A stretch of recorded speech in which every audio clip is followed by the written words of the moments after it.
Ante las nuevas circunstancias, es muy importante rescatar lo que significa la tarea docente.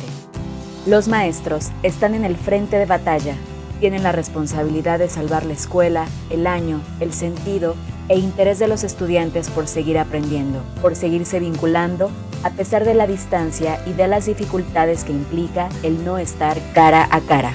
Los maestros enfrentan nuevas experiencias que requieren propuestas novedosas para mantener a flote este barco llamado la escuela.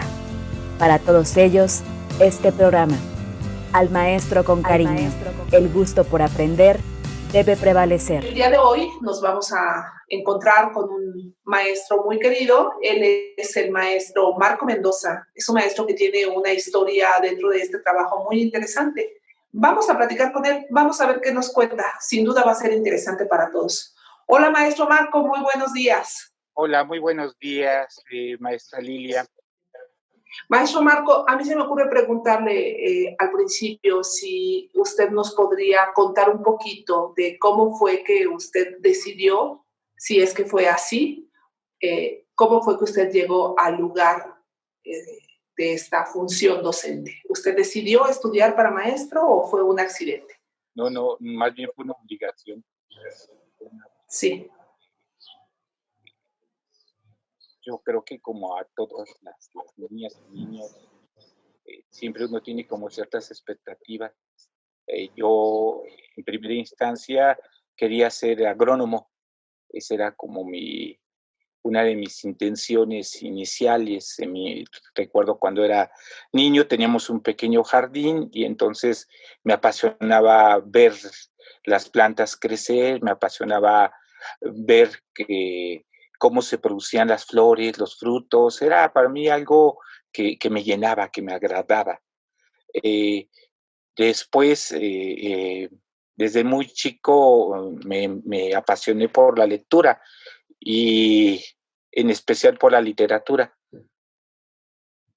Y al observar, especialmente el cuento es lo que más me agrada, el cuento, la novela, la poesía, yo creo que en ese orden, pues mi idea era a leer, pensaba que era algo más sencillo, yo quería ser escritor, entonces mi intención era convertirme en escritor y mi meta terminando la secundaria era estudiar para escritor.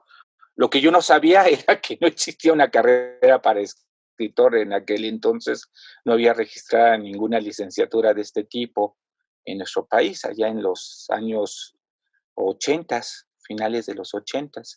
Y mi papá, que es docente, es profesor de educación básica, de primaria y de secundaria, vivíamos una etapa difícil en aquel entonces y me dijo, a ver, qué bueno que tengas la intención de ser escritor, pero yo no puedo mantener tu carrera.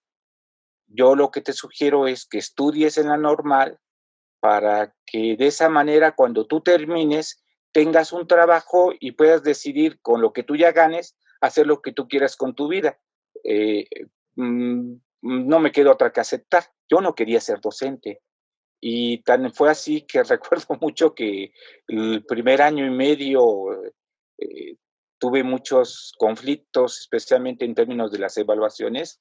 Pues yo era un estudiante de calificaciones muy bajas y materias reprobadas que tenía que pasarlas a través de los extraordinarios.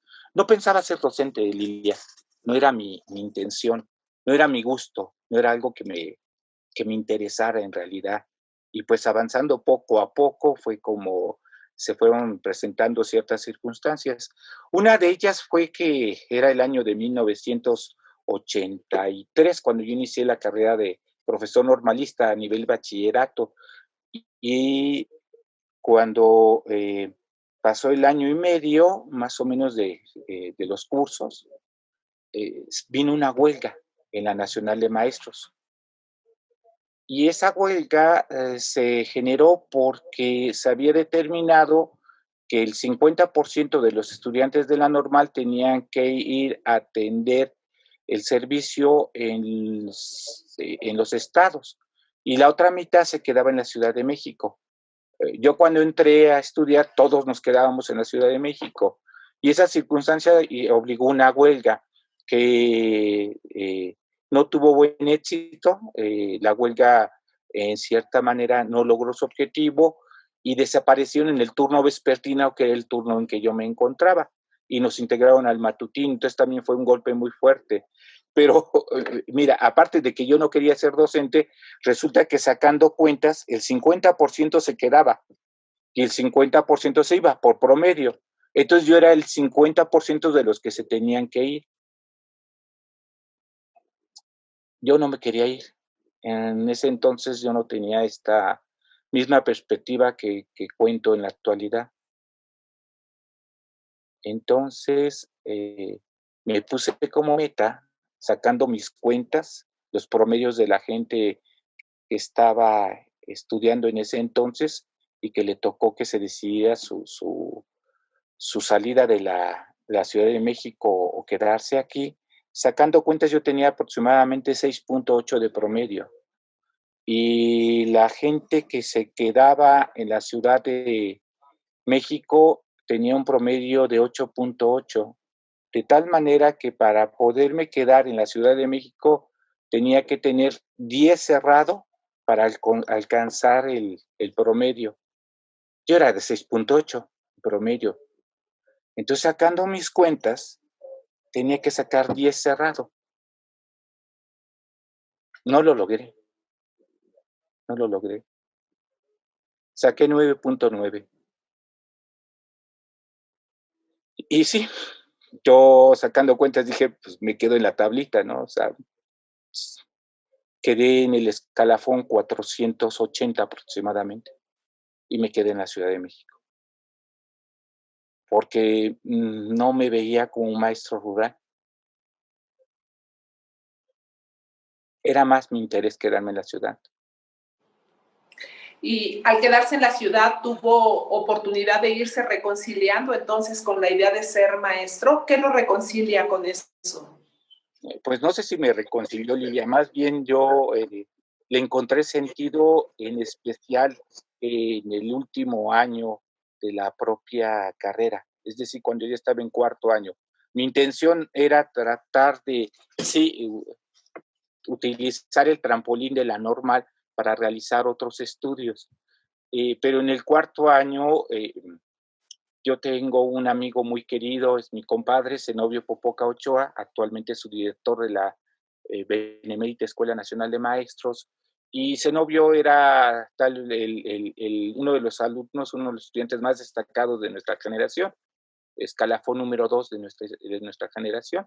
Entonces éramos muy amigos y él me invitó a participar en el taller de oratoria y declamación de los jóvenes normalistas, de tal manera que nos preparamos como declamadores y oradores. Muy buenos, en especial mis compañeros del taller, eran excelentes, varios de ellos han destacado especialmente en el uso de la palabra, ha sido algo que los ha distinguido, grandes declamadores, había torneos de declamación y de oratoria en la Nacional de Maestros, y pues el taller era el que los ganaba, generalmente era el que los ganaba, y había muy buenas competencias en esa parte. Entonces, al pertenecer al taller, ese novio, pues me invitaba, yo asistía, empezamos a formarnos en ese campo, y en el último año, cuando nosotros preparamos nuestro informe recepcional, ese novio me dijo, oyes, por cierto, aquí lo he de tener. Me dijo, fíjate que hay un libro, bueno, para mala fortuna no lo veo a la mano, pero hay un libro que se llama Patricio Redondo y la técnica Freinet, de Ramón Costelló. Entonces me lo dio, me dijo, oye, mira esto. Yo siempre había sido un ávido lector. Entonces cuando tomé el libro, me dijo, creo que esto puede servirnos para hacer nuestra tesis. Ah, caray. Y empecé a leer el libro de Patricio Redondo y la técnica Freinet. Me dio una perspectiva, un vuelco total el libro de don Ramón Costelló. Y ahí fue cuando empecé a comprender el sentido, el significado de ser maestro. Empecé a trabajar la tesis, también es toda una historia, pero bueno, hice la tesis, concluí con ella de manera exitosa para mí, para mis maestros, ¿no? Por cierto, a mis maestros no les agradó la tesis, pero a mí me quedó como una experiencia muy rica. Y en parte de la experiencia de la tesis leí otro libro también muy eh, afamado en el campo del magisterio mexicano, que se llama Cómo dar la palabra al niño, de la maestra Graciela González de Tapia, que después tuve la fortuna de yo mismo entrevistarla. Y la maestra Graciela González de Tapia, en ese libro de Cómo dar la palabra al niño, de la colección Set El Caballito, dice en uno de sus hojas, en una de los apartados, que algo así como: si usted desea conocer esta propuesta pedagógica Freinet, puede hacerlo visitando las diferentes escuelas aquí enunciadas. A pie de página venían alrededor de 4 escuelas. Para buena fortuna mía, ahí sí voy a hablar de la fortuna, resulta que cuando vemos las direcciones, en diciembre de 1986, encontramos entre estas una de las más cercanas, la Escuela Manuel Bartolomé Cosío, que está ubicada en San Fernando. Y fuimos a la escuela, así como decía en el libro, tocamos la puerta de la escuela y, oh sorpresa, nos abrieron las puertas de la escuela. Era cierto lo que decía el libro y nos permitieron observar con la pedagogía Freinet el trabajo de niñas y niños. Yo me quedé con la boca abierta. Nunca había visto a niñas y niños que se pudieran parar con esa seguridad, soltura, conocimiento, confianza, a hablar, por ejemplo, en una conferencia escolar. Nunca había visto que una niña o niño escribiera un diario tan apasionado, tan rico, tan lleno de detalles, tan descriptivo, frente a su grupo, y que sus compañeras y compañeros les hicieran críticas y felicitaciones. Nunca había visto a niños que preguntaran, que indagaran, que descubrieran. Entonces, cuando yo observé eso, dije, eso tenemos que hacer en nuestras escuelas. Yo quiero ser así. Claro, ahí justo a lo mejor viene como esta definición, ¿no? Si yo he de ser maestro, voy a ser en esta línea, ¿no? En esta línea de una educación más libre, de una educación más ligada al trabajo, que tendría que ver con la pedagogía Freinet. Sabemos que la pedagogía Freinet es un parteaguas entonces en su formación como maestro y que es usted uno de los iniciadores precisamente de esta pedagogía en México. Bueno, para ser más preciso, no. El iniciador fue el maestro Patricio Redondo Moreno en el año de 1940, exiliado español. Él inició las escuelas Freinet en nuestro país. Es decir, si vamos sacando cuentas a este momento, o sea, para el 2020, 80 años de pedagogía Freinet en nuestro país. Y no soy tan grande, pues, afortunadamente. Ok, sí, habría que precisar entonces, es usted de los primeros seguidores, está en los seguidores directos de estos iniciadores de la pedagogía Freinet en México, ¿es así? Más bien podríamos decir que constituimos un grupo, el Movimiento Mexicano para la Escuela Moderna, que su característica son maestros de escuelas públicas mexicanas que sí son de los, vamos a llamar, sí, iniciadores de esta perspectiva de una forma mucho más organizada.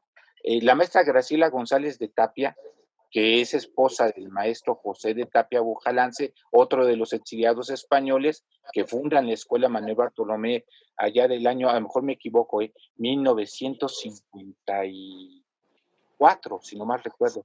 A lo mejor me equivoco por un par de años, pero ellos fundaron la Escuela Manuel Bartolomé. Entonces, ver a la maestra Graciela, a la autora del libro, hablando de manera directa, pues fue impactante. En ese entonces Chela tenía más de 50 años, cuando conocí, 86, 87, pero además tuve la fortuna de ver el maestro José de Tapia Bujalance.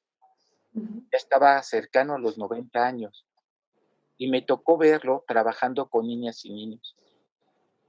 Lilia, ver al maestro José de Tapia, a un hombre de 90 años, con niñas y niños trabajando, que era algo excepcional, pero más excepcional como trabajaba.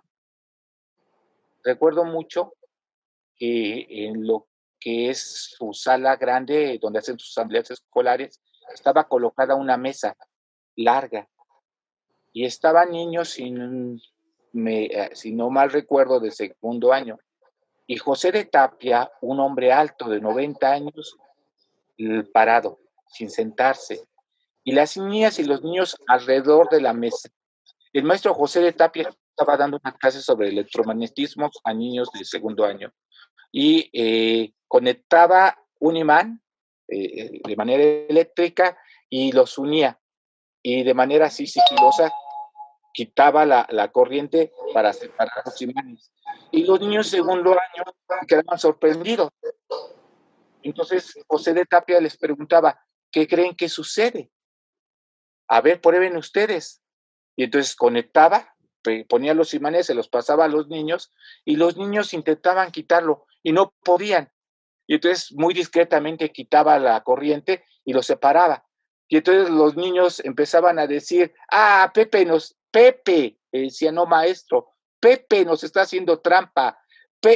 A ver, chicos, ¿por qué piensan que estoy haciendo trampa? Y entonces era interesantísimo escuchar cómo los niños empezaban a argumentar qué es lo que pasaba con la corriente eléctrica y cómo el polo negativo y positivo eran posibles atraerse con la corriente eléctrica y por qué no cuando no había corriente eléctrica. Y estaban haciendo sus hipótesis y José de Tapia escuchaba atento lo que decían las niñas y los niños. Y a partir de lo que él escuchaba, dejaba que los niñas y las niñas hablaran, a partir de eso les hacía preguntas, no les daba respuestas. Cuando vi a José de Tapia, dije, ¿cómo es posible que yo con mis 18 años dude ser maestro y este hombre con 90 años trabaje de esta manera tan apasionada? Eso fue lo que, digamos, una de las escenas más importantes que determinó que decida abrazar la docencia y, bueno, terminé la normal y ya no decidí ser escritor, decidí ser maestro. Entonces ahí en ese encuentro quedó definida claramente su vocación, pero no una vocación en abstracto, sino una vocación con una línea específica que orientó su práctica. ¿Cómo se Sí, tradujo en su práctica esta influencia del movimiento Freinet? pues, entre otras cosas, pues, sabíamos que las condiciones de la Manuel Bartolomé Cosío eran condiciones especiales. Los grupos no eran tan amplios, eran de alrededor de 30 niños, un poquito más tal vez. Espacios para trabajar en aquel entonces en las escuelas públicas no existían mesas, existía el clásico mesabanco. Entonces en la Bartolomé encontrábamos mesas con sillas para poder conformar equipos, materiales adecuados para el trabajo en el aula, un buen espacio al aire libre, tenían su huerto, tenían su propio museo, su sala de asamblea, es decir, condiciones que no encontrábamos en muchas de nuestras escuelas públicas. Entonces, la meta que nos trazamos en aquel entonces es que lo que vimos en la Manuel Bartolomé, teníamos la convicción de que tendrían que extenderse a todas las escuelas públicas de nuestro país. Era un sueño, es una utopía todavía, pero al menos nosotros, que éramos jóvenes docentes, creíamos que era factible impulsarlo y estábamos seguros que podíamos hacerlo porque era el lugar donde íbamos a trabajar. Porque además, cuando leímos a los autores como el propio Freinet, al propio maestro José de Tapia, a Ramón Costa, a Patricio Redondo, ellos también fueron maestros de escuelas públicas en España. Y lo que ellos hicieron, al igual que Freinet, que era maestro de escuela rural pública, sabíamos que era factible hacerlo también nosotros. Si ellos pudieron, ¿por qué nosotros no? ¿Cuáles eran los principios rectores de esa forma de trabajo, maestro? Hay varios, Lidia. Yo creo que uno de ellos, tal vez en este momento que nos encontramos en la pandemia, es el sentido de la cooperación.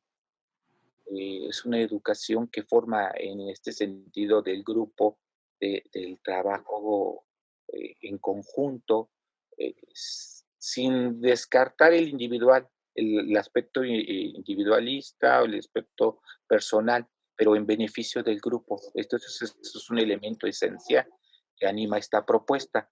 Los otros son la libre expresión, un elemento esencial en la pedagogía Freinet. eh, por eso Graciela González retoma esta frase del Elisa Freinet, que es cómo dar la palabra al niño. En Cuadernos de Pedagogía, cuando le hacen una entrevista a la esposa de Celestín Freinet, que era también maestra, Elisa Freinet, le dicen, ¿cuál cree usted que es la aportación más importante de la pedagogía Freinet al ámbito de la educación? Y Elisa respondió, ¿cómo dar la palabra al niño? Porque a través de estas técnicas, de esta propuesta, lo que se busca es que los niños se apropien del lenguaje, que lo hagan suyo. Y si los niños son capaces de decir su verdad, de decir su pensamiento, de defender sus posturas, imagínense cuando sean grandes. Entonces, es otro de los principios. El otro principio es un principio que Freinet planteó a principios de siglo, la psicología estaba en ciernes, y que es el tanteo experimental. Eh, Aprendemos en la práctica misma. Freinet utilizaba una imagen, un símil muy sencillo, que es el de la bicicleta. ¿Cómo aprendimos a andar en bicicleta? No lo aprendimos a andar en la escuela, afortunadamente. No tuvimos lecciones de cómo andar en bicicleta. Lo que hicimos fue subirnos a una bicicleta porque nos interesaba andar en bicicletas. Y seguramente cuando quisimos andar en bicicleta caímos varias veces. Y sin embargo nos levantamos y volvimos a andar porque nos interesaba, como otros niños, correr en la calle, en la colonia, en nuestra bicicleta. Freinet utilizaba ese símil para explicar. Entonces, el tanteo es una forma esencial de aprendizaje. Se parece mucho a lo que Piaget mencionaba como el error cognitivo. Es decir, lo que se considera como un error no es parte de un proceso. En el sistema educativo está muy arraigado esta idea de que a la primera tienes que hacerlo y hacerlo bien. Freinet lo que planteó en pedagogía fue que a través del tanteo experimental, no, son acercamientos, nos vamos equivocando y la equivocación no es un error, es una manera de aprender. Entonces, somos muy dados a utilizar el color rojo para tachar a los niños, ponerles una calificación en su primer intento. Con esta perspectiva, lo que intentamos es reconocer sus avances.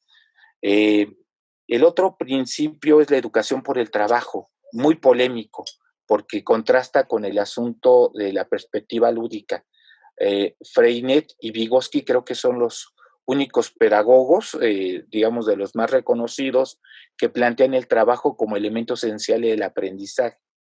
Es muy polémico, pero a nosotros nos ha sido muy útil porque en términos de concreción pedagógica, lo que hacemos en las aulas se materializa. Es decir, lo que nosotros trabajamos se concreta en productos, vamos a llamar físicos o intelectuales, que pasan al ámbito de la socialización.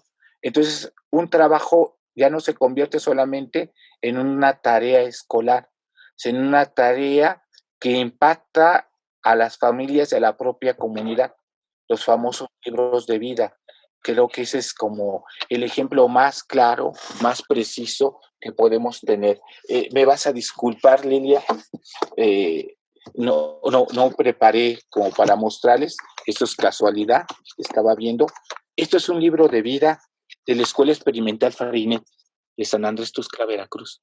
Desde el año de 1940, un poquito después, Patricio Redondo consiguió tipos de imprenta, hizo una imprenta manual, y esto es lo que hacen desde 1940 hasta la fecha. Siguen usando la imprenta. Esto es un libro de vida.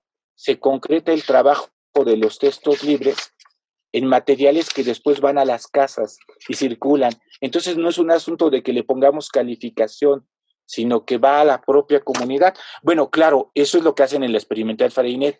¿Qué hacíamos nosotros? Nosotros en nuestras escuelas públicas, pues publicábamos de forma muy rudimentaria a través de mimeógrafos escolares. Este es el infantil, el órgano del Movimiento Mexicano para la Escuela Moderna en los primeros años, que era para nuestras niñas y niños. Entonces, en esto publicábamos los textos de nuestros niños. Te leo uno, Lilia, si me permites. No, sí, por favor. Mira, este es al azar, Calaveritas. David viene de Puebla, Pati de Oaxaca, aunque ninguno se habla, ahora en la tumba, juntos están con una calaca. Iván y Ivancito quisieron pancito, que es el difuntito. José Bermúdez de la escuela Benito Pérez Galdós Estoa. La maestra de esta escuela, nuestra estimada y queridísima Marta Hernández Saucedo. Entonces, si yo tomara, prácticamente identificaría cada uno de estos materiales del infantil, de qué compañeros y de qué escuelas son. Pero bueno, esto es lo que hacíamos en los años 80s, 90s. Y después fue muy difícil mantener el proyecto del infantil. Editábamos 1000 ejemplares que se distribuían en nuestras escuelas públicas para hacer esta difusión muy similar a lo que planteaba Freinet. Freinet se hizo muy popular por el empleo de la imprenta en la escuela. Pero Freinet partía de otro principio, que aquí quiero señalarlo, el principio que le denomina escuela moderna. Freinet a principios de siglo se diferenció de la escuela activa y de la escuela nueva, porque tenía Freinet muy claro que la escuela también tiene un papel social, no solamente educativo. Y con los niños que trabajaba Freinet era con campesinos franceses, con sectores marginados de la Francia de principios de siglo. Entonces, había también intencionalidad político-social en el trabajo del propio Freinet. Y nosotros también teníamos presente que trabajábamos con sectores de clases marginadas en nuestras escuelas públicas. Sin embargo, la intención era repetir lo que Freinet ya dijo hace 100 años. La intención era ir tomando los principios. Y este principio de la escuela moderna también es muy importante, porque Freinet decía, una escuela, hace 20 años, una escuela de los años 20 en Francia es casi igual a una escuela de hace 100 años. Es decir, bancos, pizarrón, tarima, gis y borrador. Y cuando nosotros trabajamos en los años 80 del siglo XX, también así eran nuestras escuelas, como las escuelas de Freinet. Entonces Freinet comentaba, lo que habría que hacer es reconocer los avances de la ciencia y la tecnología y que estos avances de la ciencia y la tecnología tendrían que ir a la par también de las innovaciones en el aula. Por eso Freinet pensó en introducir la imprenta en 1920 y tantos, 1924, Lilia. Sí, No y podría, qué instrumento más privilegiado, ¿no? Para incidir precisamente en lo social, nada menos que la imprenta, la escritura, el uso de la palabra escrita, ¿no? No solo hablada, sino también escrita. así es, Lilia. Fíjate que eso fue una aportación esencial de Freinet también. Los estudiantes de la prueba Freinet no son estudiantes que leen libros, Uh-huh. son estudiantes que escriben los libros. Esa pequeña diferencia los pone en una dimensión distinta, porque entonces ya no somos simples consumidores, somos creadores de la palabra Sí, escrita. productores de ideas, ¿no? Así es, al trabajar la palabra escrita se producen estas ideas. Entonces, nosotros teníamos esa ilusión en los años 80 de llevar imprentas a nuestras escuelas. No pudimos. Algunos casos aislados de compañeros del grupo sí pudieron hacer sus imprentas. Queríamos emular a Freinet. No era posible. Utilizamos otros medios, mimeógrafos, gelatinógrafos en los años 80 Ya para los 90s y principios de siglo, las fotocopiadoras. Y claro, ya incluso quienes desde los 90s empezamos a trabajar con computadoras. Es decir, si el avance de la ciencia y tecnología en principios de siglo era para hacer libros de imprenta, en este siglo es la computadora. Y entonces metimos las computadoras y las impresoras como un elemento para producir nuestros textos. Una compañera muy estimada, muy querida, Adriana López Catalán, trabajó precisamente en la Escuela Manuel Bartolomé Cosío y trabajó en la Escuela de Participación Social número 5 y en la escuela pública, en el turno vespertinos. Y entonces ella hacía sus libros de vida de esta manera. Utilizaba las producciones infantiles, pero también con la técnica de las impresiones podíamos lograr hacer estas posibilidades que hacía Freinet. Y bueno, de igual forma es muy apasionante leer lo que los niños van haciendo con este material. Con permiso de Adriana, te platico una historia. Vamos en los principios. Ahora vamos, en cierta manera, explicando qué es lo que hacen las niñas y los niños. Ya te había leído esta calaverita de los niños de la Escuela Benito Pérez Galdós, ahora es de la Escuela de Participación Social número 5. Adriana trabajaba una especie de taller con los niños de diferentes grados en la Escuela de Participación Social número 5. Es decir, como es un horario extendido de tiempo completo, entonces cuando ella salía de la Escuela Bartolomé, se iba a la Escuela de Participación Social y trabajaba con niños que se reunían de diferentes grados a manera de un taller que ella iba dirigiendo con ellos. Y una de las cuestiones que trabajaban de la escritura. Entonces, a través de una propuesta de generación de poemas, invita a los niños a escribir. Cada niño va a hacer un poema con una letra y acuerda con los niños que cada uno asuma precisamente una letra para producir una pequeña producción poética. Pero en el grupo hay una niña que se llama Sara Olmos. Sara es una niña que tiene algunas dificultades, vamos a llamarle cognitivas, y entonces los niños a veces son muy crueles, las niñas y los niños, y la desplazan a Sara. Cuando Adriana les propone a los niños, Sara se revela y dice, no, yo no voy a escribir con mis compañeras, con mis compañeros. Dice, ¿y por qué no? Dice, no, yo no quiero. A Adriana, como docente, se le ocurre, bueno, está bien, pero entonces, ¿qué vas a hacer tú? En vez de regañarla, ¿qué vas a hacer tú? Y Sara le responde, yo voy a hacer mi propio libro. ¿Tú vas a hacer tu propio libro? Sí, con todas las letras. Está bien, hazlo. Y entonces, ese libro es este. Le voy a leer tres Sí. porque es impresionante lo que hace esta niña. Me gustan varios, pero bueno, vamos aquí rápido checando algunos de estos. Con la letra J. Fíjate lo que hace. La J. Con J se escribe José. Es un nombre común. Hasta hay un cantante que se llama José José. Sí. Qué hermoso.